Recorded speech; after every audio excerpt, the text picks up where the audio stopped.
معراج کے سفر میں، آسمانی سفر میں بھی دکھایا، زمینی سفر میں بھی دکھایا۔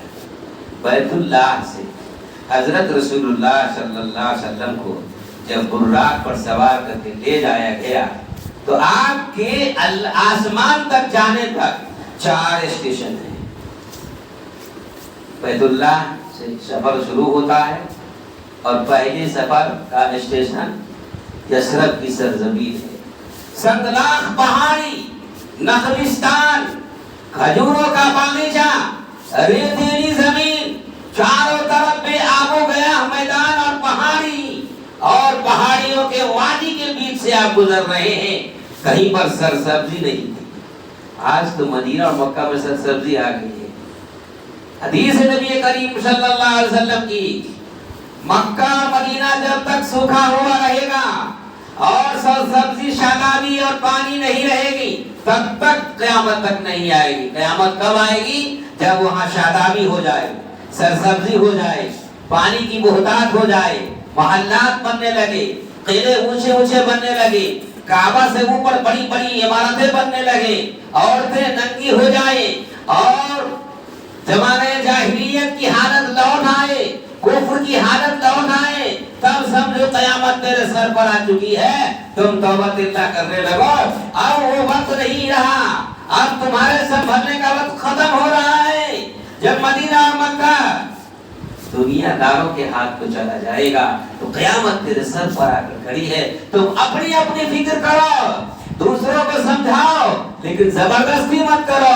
اگر زبردستی کرو گے اس کی آگ میں تم بھی لپٹ جاؤ، تم بھی جل جاؤ گے۔ اس لیے اپنی اپنی فکر کرو۔ آج وہی ہو رہا ہے۔ تو اس مکے کی سرزمین سے مدینے کی سرزمین تک جب آپ گئے تو وہاں پر اس وقت سرسبزی شادابی نہیں تھی۔ جبرائیل امین نے کہا یہاں ٹھہر جائیے۔ آپ ٹھہر گئے، آپ نے نماز پڑھی 2 رکعت۔ جبرائیل امین نے کہا کہ پتا ہے آپ کو کہ کون سی جگہ ہے؟ تو کہا اللہ عالم، میں نہیں جانتا کون سی جگہ ہے۔ تو حضور کو جبرائیل امین نے کہا کہ یثرب کی سرزمین اس کا نام ہے۔ یثرب بے آب و گیا چٹیل اور سوکھے ساکی جگہ کو بولتے ہیں۔ کہا یثرب کی سرزمین ہے۔ آپ جب آئیں گے اس کا نام مدینہ پڑ جائے گا۔ آپ جب آئیں گے یہاں شادابی آ جائے گی۔ آپ یہاں جب آئیں گے تو یہ کنٹرول آف اسلام بنے گا، دنیا کا سب سے پہلا اسلامی مرکز اور راجدھانی بننے والی ہے۔ کہا کہ اچھا۔ اسی جگہ پہلا واقعہ یہ ہوا کہ جنات لوگ آئے اور آپ پر اسلام قبول کر۔ آپ نماز پڑھ رہے تھے، نماز میں قرات کر رہے تھے تو قرآن مجید کی آواز جناتوں نے سنا، انا سمعنا قرآنا عجبا۔ جنات کہتا ہے کہ میں نے ایک عجیب کلام سنا، اور وہ کلام سن کر گرد اللہ کے نبی کے سامنے جمع ہو گئے کہ یہ آدمی کون سا کلام پڑھ رہا ہے۔ جنات سننے لگا غور سے، اور اس کے بعد جیسے ہی آپ نے سلام پھیرا تو آپ کو ان لوگوں نے خطاب کیا اور آپ نے ان کو مسلمان بنایا۔ جناتوں میں سے اسلام قبول نہیں کرتا۔ ایک واقعہ تو یہ ہوا۔ دوسرا واقعہ وہاں سے جب آپ چلے تو چلتے چلتے کوہ طور کی طرف آپ جا رہے تھے۔ آپ کا دوسرا اسٹیشن کوہ طور، موسیٰ علیہ السلام جہاں 40 سال گھومے تھے اس جگہ پر آپ کو جبرائیل امین نے ٹھہرایا۔ اس بیچ میں چلتے ہوئے ایک بوڑھا مرد کو آپ نے دیکھا، بہت بوڑھا مرد ہے، اور وہ آپ کو سلام کیا، السلام علیکم یا ایھا النبی۔ حضور صلی اللہ علیہ وسلم نے سلام کا جواب نہیں دیا، آگے بڑھ گئے۔ جبرائیل امین نے کہا کہ معلوم ہے آپ کو کہ کون آدمی تھا؟ حضور اکرم صلی اللہ علیہ وسلم نے فرمایا مجھے معلوم نہیں، اللہ عالم، اللہ بہتر جانتے ہیں۔ تو آپ صلی اللہ علیہ وسلم کو جبرائیل نے کہا کہ یہ شخص شیطان تھا جو انسان کی شکل میں آیا اور آپ کو بہکانے کے لیے آیا تھا۔ اگر آپ سوال کا جواب، سلام کا جواب دے دیتے تاکہ امت کے افراد بہک جاتے، آپ نے فطرت پر عمل کیا اور اس کا جواب آپ نے نہیں دیا۔ آپ آگے بڑھ گئے، یہ بہت اچھا کیا۔ نبی کریم صلی اللہ علیہ وسلم کو امت کا بڑا درد تھا، امت کا بڑا خیال تھا، امت ہی کے لیے تو آپ پیدا ہی ہوئے تھے، اسی لیے آپ کو جبرائیل امین نے کہا کہ آپ نے بہت اچھا کام کیا۔ پھر آگے بڑھے، ایک اور آدمی، عورت جو بوڑھی تھی وہ ملی، اس نے بھی آپ کو سلام کیا، اپنی طرف توجہ کرنے کے لیے کوشش کی۔ حضور صلی اللہ علیہ وسلم اس عورت کے سوال کا، سلام کا جواب نہیں دیا، آگے بڑھتے رہے۔ جبرائیل امین نے کہا کہ پتہ ہے آپ کو کہ کون تھے؟ تو حضور نے فرمایا اللہ عالم، ہم نہیں جانتے، بہتر اللہ جانتا ہے۔ انسان کو ہر عمل میں یہی کہنا چاہیے جواب کہ اللہ بہتر جانتا ہے، اللہ اچھا کرے گا۔ یہ تو پتہ میں کروں گا، میری مرضی، ہم کر کے چھوڑیں گے، یہ سب دعویٰ ہے اور بیکار چیزیں۔ سرور کونین تاجدار مدینہ محمد رسول اللہ صلی اللہ علیہ وسلم زندگی میں کبھی میں استعمال ہی نہیں کیا، میں کہا مطلب تکبرانہ جملہ کبھی استعمال نہیں کیا۔ کوئی ایسا سوال ہوتا اور کوئی مسئلہ آتا، اللہ عالم، اللہ و رسولہ عالم، اللہ عالم، اللہ جانتے ہیں، اللہ کرے گا۔ یہ انسان کے تواضع سے اللہ خوش ہوتا ہے اور اس کا کام بنا دیتا ہے۔ جبرائیل امین نے کہا کہ آپ کو معلوم ہے کہ کون سی عورت تھی؟ تو حضور نے فرمایا اللہ عالم، مجھے نہیں معلوم کہ کون ہے۔ تو جبرائیل امین نے کہا کہ یہ عورت دنیا میں دنیا کی عمر کو بتانے کے لیے آئی تھی۔ آپ کا آنا ہی دنیا میں معجزہ ہے اور قیامت کی نشانی ہے، اور آپ کے آنے کے بعد دنیا کی عمر اور ختم ہو چکی۔ یہ دنیا کی عمر بتانے آئی ہے، جتنی بوڑھی تھی وہ، اس کا مطلب ہے کہ دنیا اب چل چلاؤ کا مسئلہ ہے، دنیا کوئی زیادہ دنوں تک نہیں رہنے والی ہے۔ اس خیمہ عالم کو رب کائنات ختم کرنے والے ہیں، اسی لیے یہ عورت کو دکھایا، اس عمر میں دکھایا کہ آپ اپنی امت کو جا کر بتائیں گے کہ جلدی کرو عبادت کرنے میں، جلدی کرو اسلام قبول کرنے میں دیکھ کر آیا ہوں، جلدی کرو مسجد میں جانے میں، جلدی کرو قرآن کے اٹھانے اور تلاوت کرنے میں، اپنی مرضی کو چھوڑ دو اور اپنے بندوں اور اپنی امتوں کو اور میرے بندوں کو بتاؤ فَأُوِّدُ أَمْرِي إِلَى اللَّهِ، اپنے معاملات کو اللہ کے حوالے کر دو، اپنی مرضی پر مت رکھو۔ آج تو ہر آدمی کہتا میں یہ سب چلا گیا، میں کرنے لگا سب۔ جنگ، لڑائی، فساد کیا ہے؟ اولاد آدم ہی کے درمیان میں ہے، میں ہی کی تو لڑائی ہے اور کرسی کی لڑائی ہے۔ اسی لیے اللہ تعالیٰ نے اپنے حبیب صلی اللہ علیہ وسلم کو اس عورت کو دکھایا سفر معراج کے زمینی سفر میں، کہ بڑھیا جو آئی تھی اور سلام کیا تھا تو حضور نے جواب نہیں دیا، تو جبرائیل امین نے کہا کہ یہ دنیا کی عمر کو بتانے آئی تھی، اور اگر آپ جواب دے دیتے تو آپ کی امت کی افراد کثیر تعداد میں دنیا میں لگ جاتی۔ آپ نے اچھا کام کیا کہ اس کا جواب نہیں دیا۔ آپ صلی اللہ علیہ وسلم آگے بڑھے، کچھ دور تک جب آپ گئے تو آپ نے دیکھا کہ ایک مرد ہے اور اس کے گلفڑے کو چیرا جا رہا ہے۔ دو آدمی ہیں جو اس کے دونوں طرف کے گلے کو چیر رہا ہے اور پھر ٹھیک ہو جاتا ہے، پھر چیرتا ہے اور پھر ٹھیک ہو جاتا ہے۔ تو حضرت رسول اللہ صلی اللہ علیہ وسلم نے خود ہی پوچھا جبرائیل امین سے کہ امت کو جب درد دیکھتا ہے نبی تو برداشت نہیں ہوتا، کہا یہ کیا ہو رہا ہے، اس آدمی کو کیوں اس طریقے سے کیا جا رہا ہے، دونوں گلفڑے چیر دیے جاتے ہیں اور پھر ٹھیک ہو جا رہا ہے، کیا بات ہے، پھر کیا ہے اس میں؟ تو رسول اللہ صلی اللہ علیہ وسلم کو جبرائیل امین نے کہا اے میرے نبی، آپ کی امت کے یہ وہ افراد ہیں جو زبان سے دوسری کی شکایت کرتے رہتے ہیں اور اپنے عمل کو، اپنے برے کو چھپاتے ہیں اور دوسرے کے عمل کو ظاہر کرتے ہیں اور اس کو دنیا والوں کے سامنے پیش کرتے رہتے ہیں، اور یہ اس طریقے سے اس کے ساتھ قیامت کے دن جب آئے گا تو وہ اسی عذاب میں مبتلا ہوگا جس عذاب میں یہ آدمی ہے۔ رسول اللہ صلی اللہ علیہ وسلم نے فرمایا کہ دعا کرنی چاہیے۔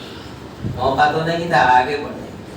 جب آگے بڑھے تو دیکھا کہ کچھ لوگ ایسے ہیں کہ بڑا سا پتھر لاتا ہے اور ایک آدمی کو پتھر سے سر پر مارتا ہے اور سر کو کچل دیتا ہے، اور وہ آدمی چیختا چلاتا ہے اور لڑکتا ہے، اور اس کے بعد دور پتھر چلا جاتا ہے۔ پھر وہ آدمی پتھر لانے جاتا ہے جب تک اس آدمی کا سر بالکل ٹھیک ہو جاتا ہے، اور بار بار اس کے ساتھ یہی عمل ہو رہا ہے۔ سید الکونین حضرت محمد مصطفیٰ صلی اللہ علیہ وسلم سے جبرائیل امین نے کہا پتہ ہے کہ یہ کون لوگ ہیں؟ تو فرمایا کہ اللہ عالم و رسول، میں نہیں جانتا کون ہے۔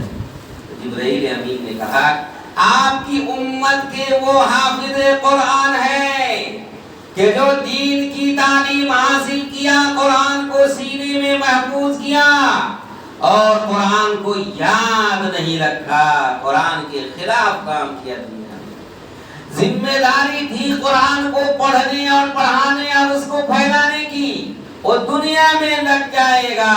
اگر ایسا آدمی بغیر توبہ کے مرتا ہے تو اس کے ساتھ یہی حال کیا جائے گا، اس کے سر کو کچلا جائے گا، کیونکہ سر اور دل دماغ میں قرآن محفوظ تھا۔ اس نے دنیا میں اپنے وقت کو لگایا، اس نے دنیا کو سب کچھ سمجھ لیا، اور قرآن سے جو لوگ دنیا کماتے ہیں وہ بھی اس میں داخل ہے۔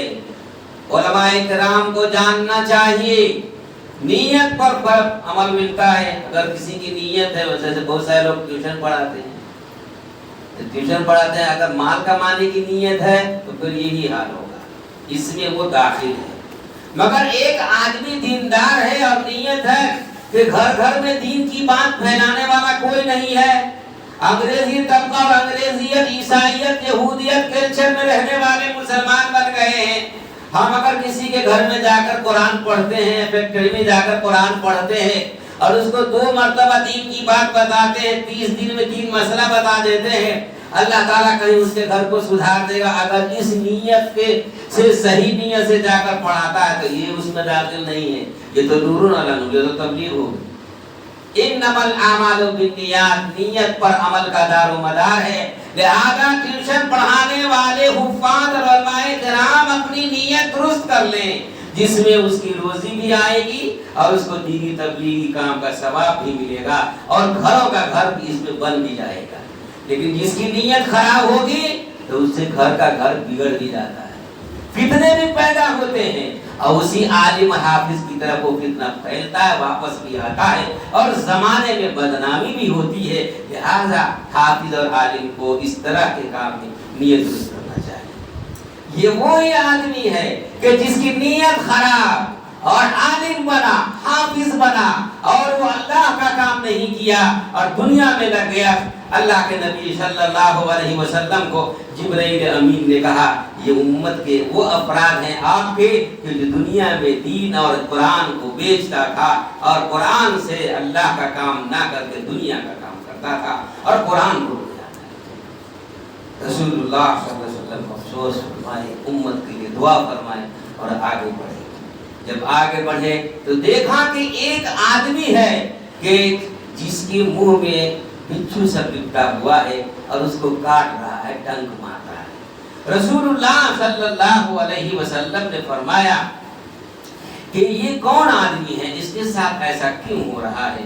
اللہ کے نبی صلی اللہ علیہ وسلم سے جبرائیل امین نے فرمایا کہ یہ وہ آدمی ہے کہ جو دنیا میں خالی جھوٹ بولتا تھا۔ جھوٹ بولنے والے آدمی کا عذاب اس کی مثالی صورت بچھو کی ہے، اس کے قبر میں بھی اور اس کے میدان محشر میں بھی اس کو بچھو کاٹے گا۔ آپ کے امت کے جھوٹ بولنے والے لوگ، ان کے بچھو سے ڈنک مارنے والا عذاب دیا جائے گا۔ رسول اللہ صلی اللہ علیہ وسلم نے استغفار پڑھا اور دعا فرمائی امت کے لیے۔ آج جھوٹ کی تو کھیتی کی جا رہی ہے، اور موبائل جب سے آیا ہے جھوٹ کی کھیتی میں اضافہ ہو گیا ہے۔ کئی بار آپ کو بتایا رہتا ہے مسجد میں، کوئی فون کرتا ہے کہاں ہو بھائی آپ سے بات کرنا ہے، تو کہتا ہے میں لندن میں ہوں، ہم سے بولتا ہے، رہتا ہے مسجد میں، اللہ کے گھر میں رہتا ہے، کہاں ہو بھائی، تو مدراس میں رہتا ہے، گاڑی چلاتا ہے، وہ بھی کہاں ہو، تو گھر میں ہوں۔ آدمی بعض مرتبہ سمجھ بھی لیتا ہے کہ کہاں پر کیا کر رہا ہے۔ آج تو ہر چیز کا علم بھی ہو جا رہا ہے، لوکیشن بھی پتہ چل جا رہا ہے، نمبر سے بھی پتہ چل جاتا ہے کہ فلاں جگہ ہو، پھر بھی آدمی ٹھیک ہو کر اتنا جھوٹ بولتا ہے اور صاف صاف جھوٹ بولتا ہے کہ اس کی کوئی حد نہیں ہے۔ ایک ارجنٹ آدمی ہے، آپ سے کام ہے، آپ کے پاس گیا گھر میں، آپ کو پکار رہا ہے، آدمی گھر ہی میں رہتا ہے اور سویا رہتا ہے، لیکن ملنے کا دل نہیں رہتا، تو بچوں کو بھی جھوٹ بلواتا ہے، بیوی کو بھی جھوٹ بلواتا ہے، کہتا ہے کہہ دو نا سفر میں، کہہ دو میں سود گئے ہوئے۔ یعنی آپ بھی خراب، بچوں کو بھی خراب کرتا ہے۔ یہ نہیں ہے کہ کچھ کہہ دو صحیح بات بول دو، نہیں، جھوٹ بولنے کے لیے باضابطہ حکم کرتا ہے، اور اس کے چکر میں گھر کے لوگ بھی جھوٹ بولتے ہیں اور اچھے انداز میں جھوٹ بولتے ہیں، ذرا شرح کر کے جھوٹ بولتے ہیں۔ گھر میں رہا، آدمی کہتا ہے گھر میں نہیں ہے۔ یہ کیا ہے؟ یہ جھوٹ بولنے کی کھیتی سے بھی زیادہ کنٹے سے کنٹے کی کھیتی لوگ کر رہا ہے، اور یہ سمجھ بھی نہیں رہا ہے کہ ہم کو اس کا عذاب ہوگا۔ سرور کونین محمد رسول اللہ صلی اللہ علیہ وسلم نے فرمایا، اللہ کے نبی کی حدیث ہے، قال قال رسول اللہ صلی اللہ علیہ وسلم، المؤمن لا یکذب کما قال علیہ الصلاۃ والسلام۔ مومن مسلمان وہ ہرگز ہو نہیں سکتا ہے جو جھوٹ بولتا ہو، مومن کی صفت جھوٹ بولنے کی ہرگز نہیں ہے، جو مومن جھوٹ بولتا ہے وہ مومن ہی نہیں ہے۔ اللہ کے نبی کی حدیث صحیح ہے، ہمارا کرتا پاجامہ صحیح ہے، کرتا پاجامہ سفید سفید پگڑی ٹوپی پہن لینے سے کیا مسلمان ہو جائیں گے؟ وہ تو کوئی بھی پہن لے گا، اب ہندو بھی مسلمان کا کرتا پہن کے مانگتا ہے، پکڑاتا تو ہندو رہتا ہے۔ پنشنکری میں ابھی حال میں ہی ایک آدمی پکڑایا ہے، وہ کرتا پاجامہ ٹوپی پہن کر بھیک مانگتا ہے۔ ہمارے سالے نے اس کو بولا کہ بھائی جانتا اس کے محلے کا ہے، بتایا کہ بھائی تو یہ سب کام مت کر، میں تو بتا دوں گا لوگوں کو۔ اسے معافی وافی مانگ لیتا ہے، اس کے سامنے کہو مت، ہے ہندو، کرتا پاجامہ ٹوپی پہن کر مسلمان بنا ہوا ہے، اور مسجد اور مدرسے کے گیٹوں پر جا کر کے مسلمانوں سے بھیک مانگتا ہے، مسلمانوں کو پیسے لا رہا ہے، اور کہاں جا رہا ہے؟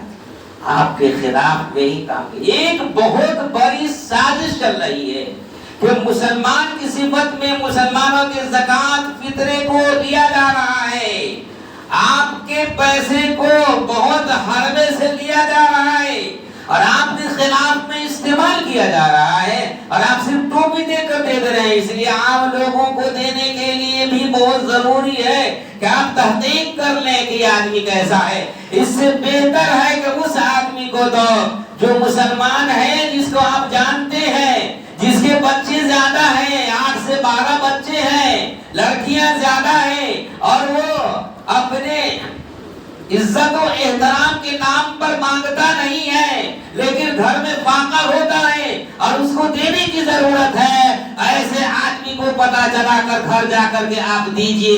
عام لوگ جو مانگنے والے ہیں، جو مانگ کر شام میں جاتا ہے، کچھ شراب بھی پیتا ہے، اور کچھ اکثر آپ کے پیسے کو غیر قوم کے لوگ آپ کے نام پر مانگ کر آپ کے خلاف میں سازشیں کرنے والوں کے ہاتھ میں رقم دیتا ہے۔ یہ کیا ہے؟ یہ مسلمانوں کو سمجھنا ضروری ہے، اور اپنے سیاستدان لیڈروں کو سمجھانے یا ان سے جا کر سمجھنے کی ضرورت ہے۔ اس لیے کہ اللہ کے نبی نے فرمایا کہ مسلمان جھوٹ کبھی بولتا ہی نہیں ہے، المؤمن لا یکذب کما قال علیہ الصلوۃ والسلام، مومن جھوٹ نہیں بولتا۔ لیکن آج جھوٹ کی کھیتی ہو گئی ہے، اور لوگ پریشان حال بھی نہیں ہوتے، احساس بھی نہیں ہوتا کہ ہم جھوٹ بول رہے ہیں۔